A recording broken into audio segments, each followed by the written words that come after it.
This is the 2025 Mercedes-Benz GLE 350.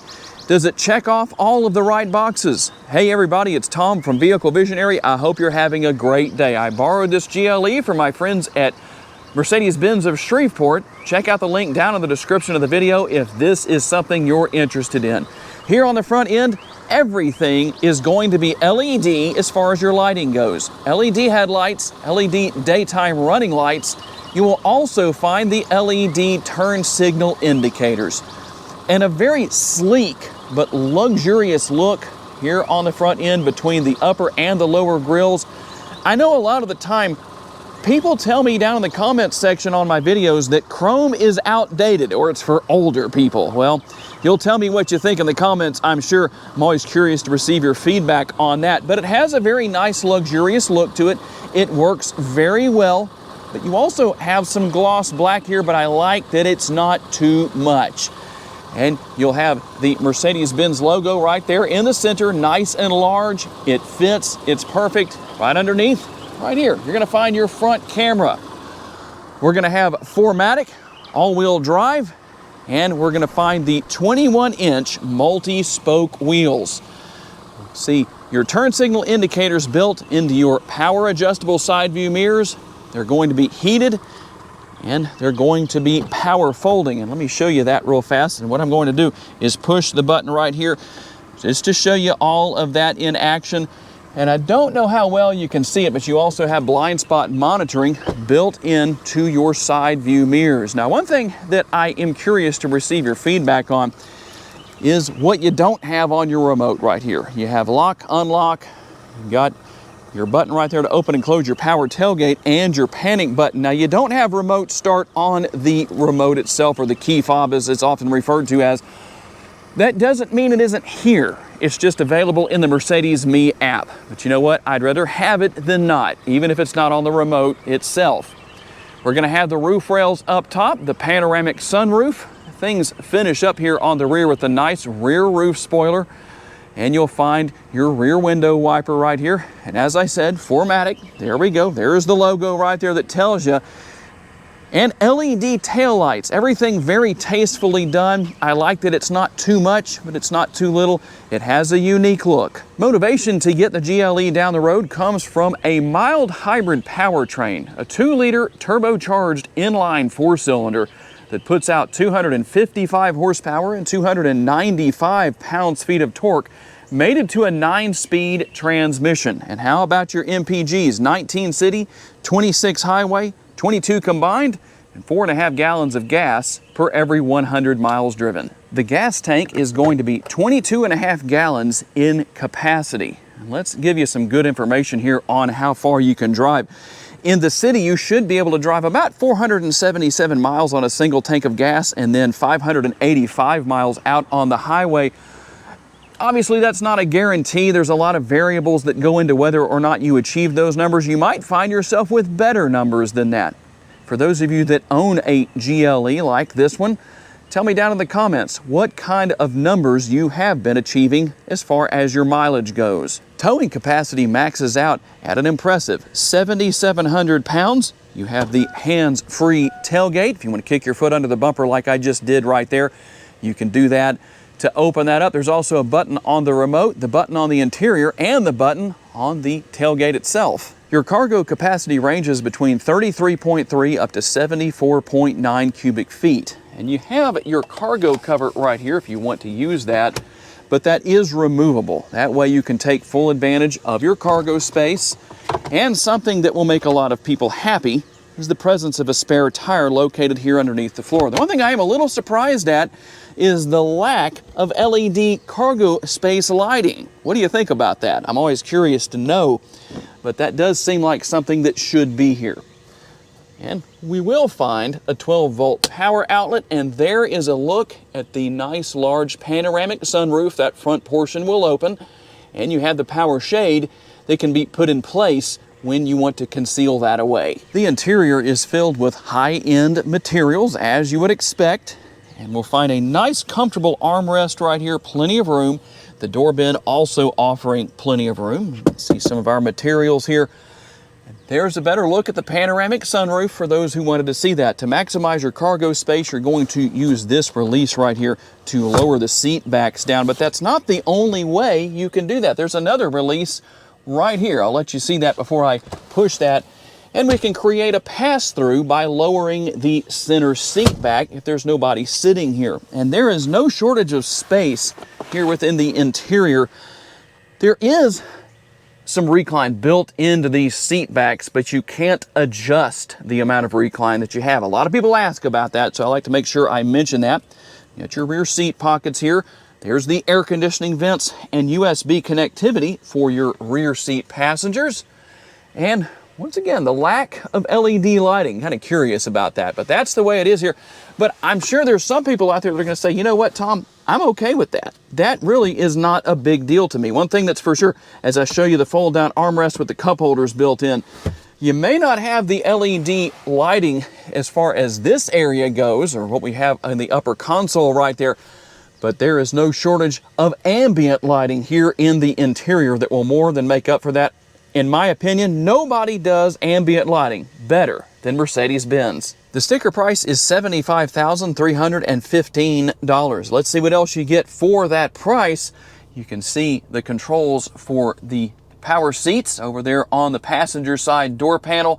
You will also find heated seats. Heated only, no ventilated seats here. But I do like the presence of seat memory on the passenger side. That means you're obviously going to have it here on the driver's side. Driver and passenger side seats also have lumbar support and are very comfortable. And here's a better look at the upper console. I talked a little bit about that earlier, but this is what it looks like and what all you have here as far as all of your features and functionality go. We'll have our power shade right there that I drew forward so you could see that. And there are the controls for the driver's seat. You can see everything here for your power mirrors, power windows, all of that's going to be here. Pretty easy to deal with. And right down here, that is the control to open and close the power tailgate back there.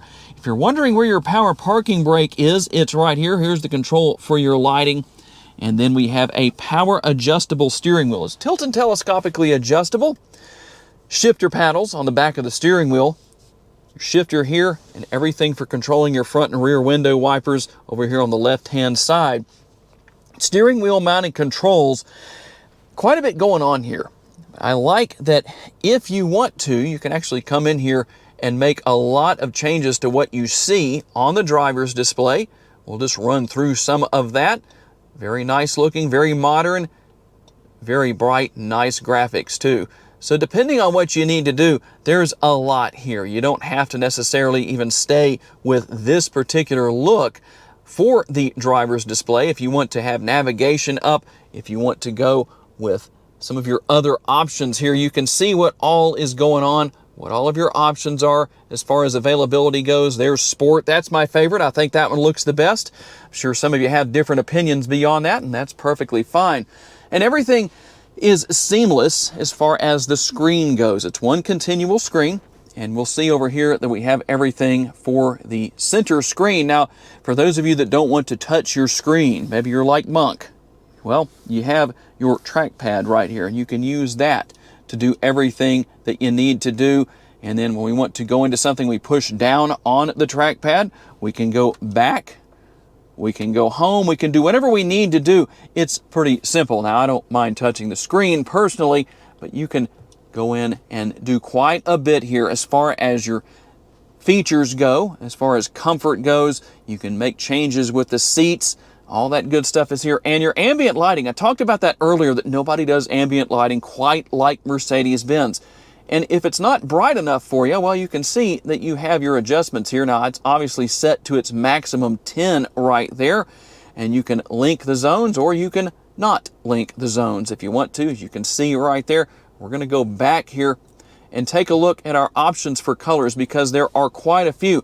Now, you do have your monochrome right here. You have up to 64 different colors. You can see right there, 64 colors. Very easy to see in the right setting. Kind of bright out here today in Northwest Louisiana, but you can see a little bit of that. Hopefully that's showing up on the screen, but it is nice and bright. Multicolor is even better, depending on what you want to do and how you want things to look. You can do that. You have several different options to choose from. One way or another, there is literally something here for everybody as far as your lighting goes. And then we'll go over here.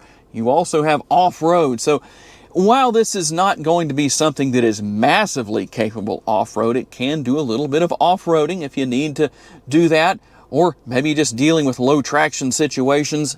The GLE 350 is great for that. If you need to go into info right here, you can see that. You can see what's going on with consumption. We can go over here to vehicle. I really like what Mercedes-Benz does, and then you can even see right here with accelerator, and then if I put my foot on the brake, you can see that right there, and it gives you the percentage of what's going on with those areas, and then everything with the engine. Pretty cool how Mercedes-Benz offers these features and how everything works so well. There's no lag time, nothing like that. It works the way you would expect it to. And now going into settings, I'm not going to cover everything here, but just to show you some of the things that you can do, some of your features that I know you'll want to know about. Your collision avoidance, you can see what is there as far as your active brake assist and your blind spot assist. We'll go back here, but you can also go into vehicle. We'll go right there and just show you what's going on where that's concerned. We also have light, and we've looked at some of this earlier. I like the corresponding graphic with your GLE right there. System is going to be right here, and then info. There is a lot going on here with the screen, but don't let that scare you off. That doesn't mean it's complicated to learn or use. It's actually very simple. There's just a lot here. Dual zone climate control, all controlled right here. I love the presence of physical controls. It's not all in the screen. Well, if you're looking for your wireless charging pad, get that open right there. There's the wireless charging pad. Going to have some USB connectivity, and that's not all of the USB connectivity we have here in the front seat area. Your cup holders are there. There's your volume button, and then you can change your driving modes right here. Let's take a look at what those are. Now, you're going to default to comfort no matter what you do. When you turn the ignition off, it goes back to comfort. I do wish if you were, say, in eco, off-road, or maybe in sport mode, whatever it is, that it would stay in that mode when you turn the ignition off until you choose to change it. But that's just one of those things that we deal with a lot of vehicles out there. And some people might say, not a big deal to me, Tom. I really don't care. And you can see some of your other one-touch buttons right here. We're going to push the button right here to bring the cameras up because there is no shortage of cameras and views all around your GLE. So depending on where you need to see and what you need to see, you can see from pretty much every single angle. It really doesn't matter. I like how that works. Nice and bright, nice and clear. And when we hit this button, that's what I hit right there, was the vehicle. And you can see your functions right here. So depending on what you need to do, you can come in here and make some changes. You can go into all settings if you need to. Now we're going to get rid of that. There's your settings. But just to show you a little bit of what's going on here with this model. Now you might wonder why I haven't talked about a head-up display. There is not a head-up display here on this particular model. One more thing, if you've always wondered, what is that? That is for those of you that want to use the trackpad. You can rest your hand right there, and it just makes it easier to use the trackpad as you need to. We'll have our bomb bay doors right there. There, the additional USB connectivity I was talking about. You can take and move the tray right here around if you want to. You also have plenty of space underneath that. What is it like to drive the GLE? As you would expect, it has a comfortable ride quality. Depending on drive mode will determine how much of the horsepower and torque you're able to take advantage of. And while this is by no means the most powerful Mercedes-Benz you can buy, that's for sure, that doesn't mean it doesn't get up and go when you need it to, but it's more about the driving experience. It's very comfortable, responsive steering, and good handling. Nice tight turning radius too for a mid-size luxury SUV. Not a massively large vehicle, but it's nice to have that tight turning radius that you'll find with a smaller SUV, a mid-size. I don't know if I'd call that smaller because there is a lot of room here in the driver's seat, passenger seat, and you have a reasonable amount of space in the back seat too. Something that not all vehicles can boast of. Plenty of room where everybody will be comfortable. Even if these front seats are moved back a good bit, there's still a lot of room back there, headroom. Everything is nice and adjustable here in the front seat. especially for the driver, between the power adjustable seat and the power adjustable steering wheel. And something I did not mention earlier in the video that may be of interest to some people, if you want to turn the auto stop start feature off, that control is going to be right down here to the right of the steering wheel where you find your button to start and stop the engine. It's going to be to the right of that control for those who want to know. Easy to see out of and easy to deal with all of the different technology here, the controls. Everything is easy to get to. That's always nice. And don't forget about the Mercedes-Benz user experience, where you can ask questions and get all kinds of information and details that you might need to know about. It works really well. You can even ask Mercedes, what can I ask you? And you'll get quite a long answer if you do that. I'm not going to do that in today's video, but overall, I'd say the GLE definitely checks off a lot of the boxes. And keep in mind, if you're saying, well, I just don't know that 255 horsepower is enough. Well, there's other models you can always go with, as far as many different Mercedes-Benz vehicles that are out there that will make plenty of horsepower to get you down the road if that's what you're looking for. But as far as just cruising around, enjoying the drive, enough power when you need it to be able to take advantage of, this is definitely something to consider. And there it is, the 2025 Mercedes-Benz GLE 350. Does it check off all of the right boxes? Tell me what you think down in the comments section. I'm always curious to know. I would like to say a special thanks to my friends at Mercedes-Benz of Shreveport for loaning me this GLE for the day so I could tell you all about it. And a special thanks to all of you for being kind enough to give me the opportunity to give you a vision for your next vehicle. If you enjoyed this video, please be sure to hit the like button. That helps me out a lot. Please share this video on your timelines on social media so other people can see it. If you would like to learn about additional vehicles you may wish to consider purchasing, check out the video that's on the screen right now, and I will see you there.